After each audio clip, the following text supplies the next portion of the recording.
হুম। আজকাল মেয়েরা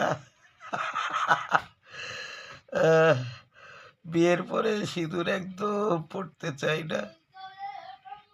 কি মডেল এদের! হাতে শাঁখা সিঁদুর একদম নেই। তাতে আবার কলেজের প্রফেসর ম্যাডাম,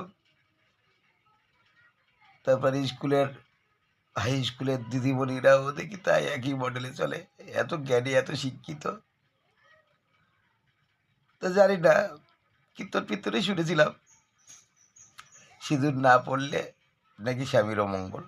কিন্তু পরবর্তীতে আমি আবার শুনলাম শ্যামকুমার দাস, সিঁদুর না পড়লে নাকি সেই সব মেয়েদের বাপ ভাই সব মারা যায়। বলো, তিনি শুধু পরের ছেলের ক্ষতি। এটা যদিও কারো কথা না, শ্যামকুমার দাসের কথা। আপনারা মাইন্ড করবেন না। সিঁদুর ছোট ছোট পরে চলে, ওইদিক চলে বুঝি নাকি। তার জন্যে ছোট্ট ছোট্ট সিঁদুর চুরির মধ্যেই ফটাস করে লুকিয়ে ফেললে কেউ দেখতে পেল না। তুমি আইবুড়ো ছুরি। প্রেম প্রতিজ্ঞা বইয়ের মতো প্রেম করা হলো। দারুণ ট্যালেন্ট আপনাদের। সব ঘরে ঘরে আজকাল কিছু কিছু এই ধরনের পাঁচালী মেয়েদের আমি দেখি। গ্রামগঞ্জের মেয়ে বউদের দেখা যায় না যদিও, তবে হ্যাঁ, গ্রামগঞ্জের কিছু কিছু মেয়েদেরও দেখা যায় যেন অতি চালাক, অতি শিক্ষিত আপনাদের মতো।